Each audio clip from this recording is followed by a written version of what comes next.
Peggy 18.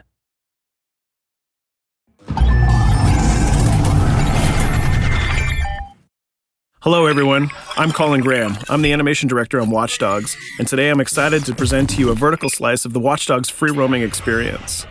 So actually, this is not a mission. Everything we're going to showcase today is completely systemic, and we're free to do as we please. We start off in the wards, the low-income district of our interpretation of Chicago. When creating the world of Watch Dogs, we wanted to stay true to the city and give a unique flavor to each and every neighborhood, not only in terms of the architecture, but also in terms of the people that you'll encounter and what is happening in their day-to-day lives. In the wards, you'll see working-class citizens, rusty cars, gang members, abandoned houses, and low-grade pawn shops. It's really not the kind of place that you're going to want to be alone after dark.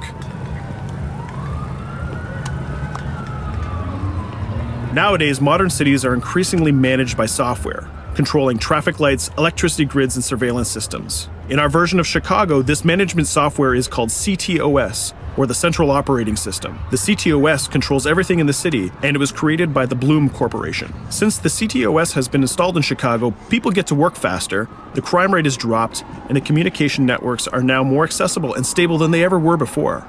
It goes without saying that if everything is connected, somebody able to take over the system would be extremely powerful.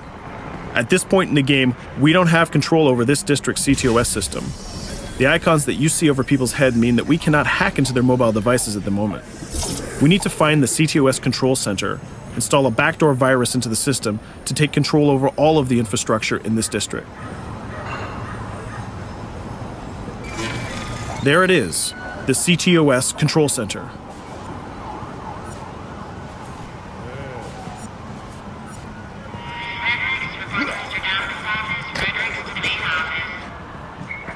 Watch it. You're walking someplace you got no business. It's heavily guarded.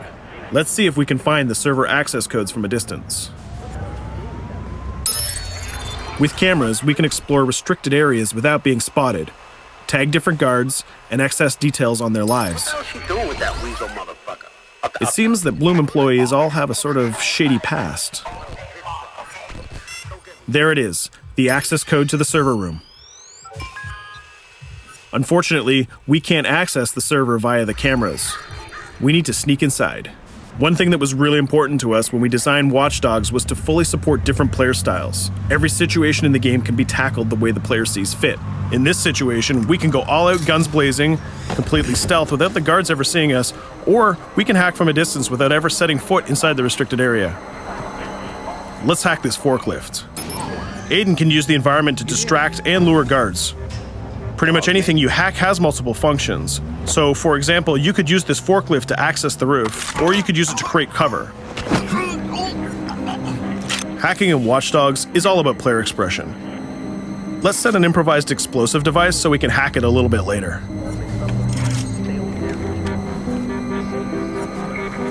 You'll also notice Aiden's low-profile stance. This indicates when the guards are unaware of our presence. We'll try to reach the upper level of the building to see if we can gain a vantage point over our opponents. Everything in the environment can be hacked, so we're going to make some dynamic cover. That's how you spend a day off. Some quality meat. We'll use this forklift to lure the guard towards our IED that we set earlier. Let's see how this plan unfolds. You're working them on.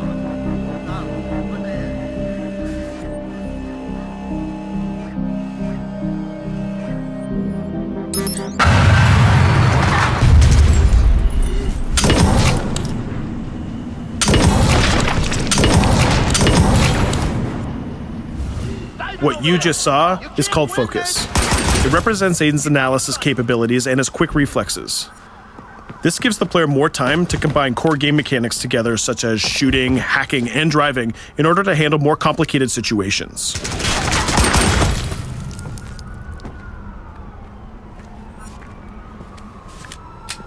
Now we can access that control room.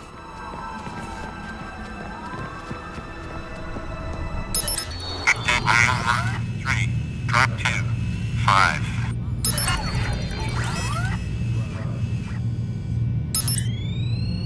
Now we'll be able to hack all of the devices connected to the CTOS within the districts. Thousands of cameras, traffic lights, the electricity grid, and most importantly, all of the citizen information profiles. We can also benefit from the Chicago Police Department Crime Prediction System, which uses facial and pattern recognition to spot potential criminals or potential victims. Since this is a pretty rough neighborhood, I'm pretty sure we're going to stumble on some suspected criminal activity pretty soon. And there it is. The system just pushed an alert of a potential crime. We can see the system trying to triangulate the location on our minimap. Take note, this isn't a mission. This can happen anywhere at any time. We've just spotted a potential victim. It's always up to the player if he wants to investigate or not, to take action or not. So let's see how this turns out. Yeah, you're right. Could I just...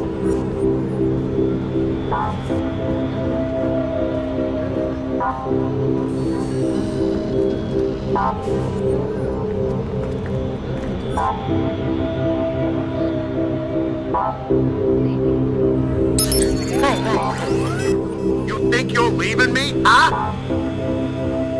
Jesus, I told you to stay away from me! You belong to me now. Get it? You better leave or I'll call the cops!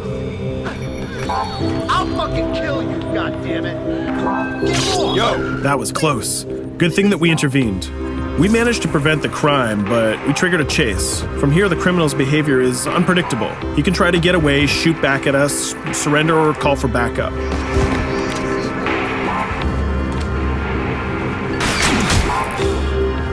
It seems like he decided to get away by car. Let's chase him down. In Watch Dogs, we have a wide variety of vehicles. Each one of them has their own unique properties and handling. Let's see how we can use the CTOS to our advantage to neutralize this criminal and leave the cops to deal with him later.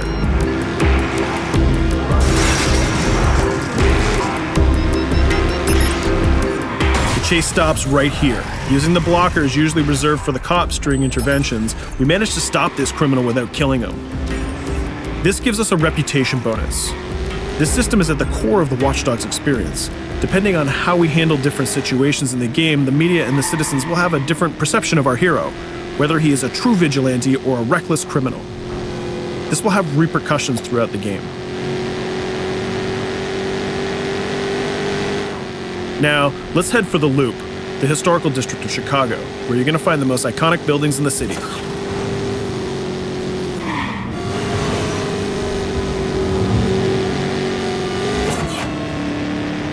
We're going to go to a gun shop to see what arsenal is available for players. The economy is a big part of Watch Dogs. Players will be able to grow their arsenal with weapons and craft their tools in order to increase their power and their hacking abilities.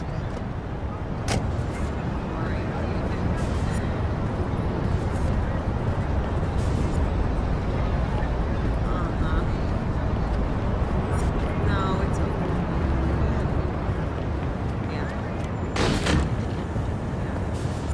You will find all of the weapons that you would expect in a traditional shooter. Pistols, assault rifles, guns, sniper rifles, and grenade launchers, just to name a few. A lot of bullets were fired in our last encounter with the CTOS guards. Let's stock up on some more ammo. Finding everything.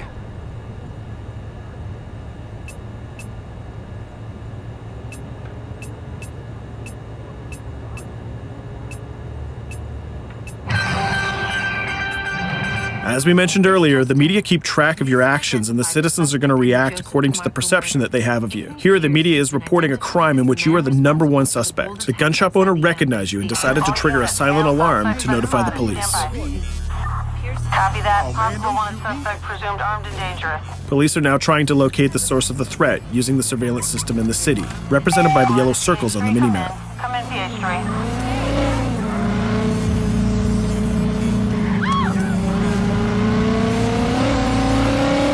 Aiden is able to stall their efforts by hacking into their communication systems while avoiding the scanning areas.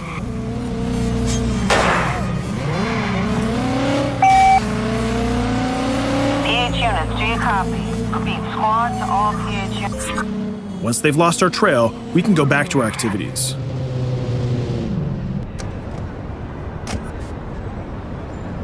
One thing that Bloom did to win over the population of Chicago with the CTOS project was to install free Wi-Fi hotspots throughout the city. Free Wi-Fi is cool, but not very safe with someone like Aiden Pierce around. Hacking into this box is going to give us access to every device that's connected to it. So let's see where that brings us.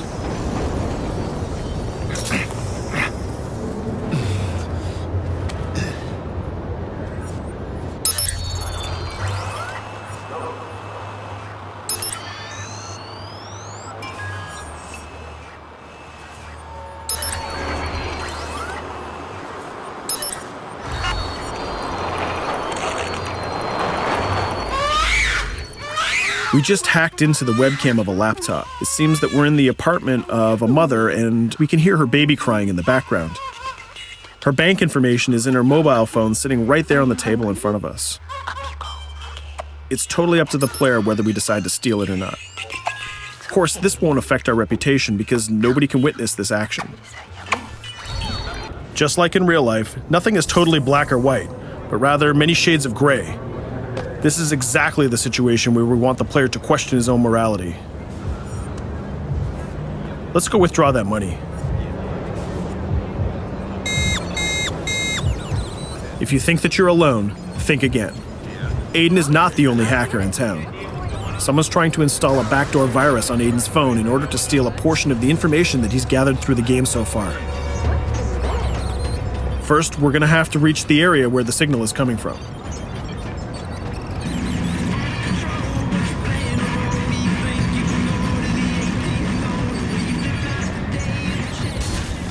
Using our profiler, we're going to try to identify the hacker before the installation finishes.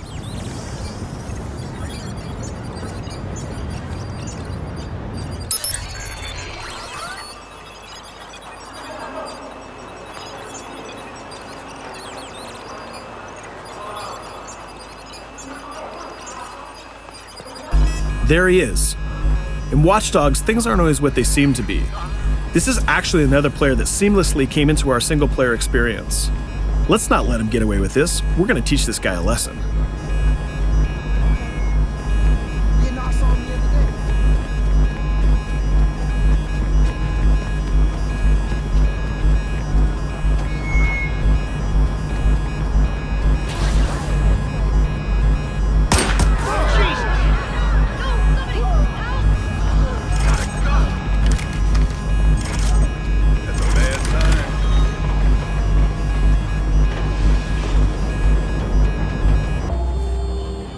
We stopped the hack, but the hacker managed to get away. I don't know about you, but we can't let this pass by. We need to retaliate. Using the grid, let's see if we can find that second player. There he is. Let's enter his game seamlessly.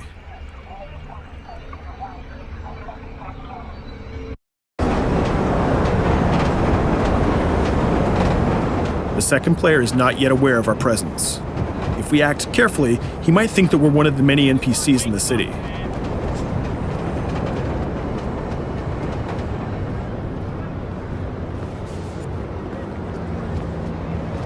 What was that?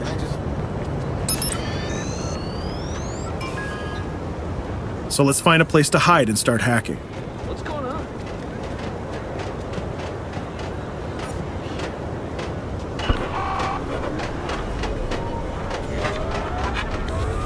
The second player has just been alerted that a breach has occurred on his phone. He's trying to find us using his profiler.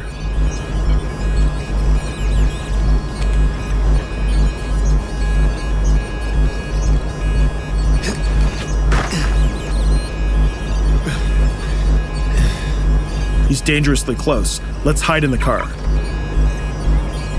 We're spotted. Let's get out of there.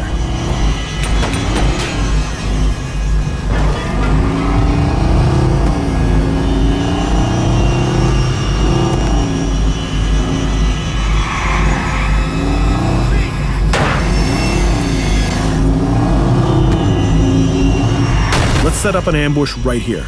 By dragging the other player back here into the alley, we make sure that no civilians get hurt during the firefight. We didn't succeed in hacking the second player, but we did get a little bit of revenge. So that's what we have time for today. We hope you enjoyed our quick gameplay session. Stay tuned for more about Watch Dogs.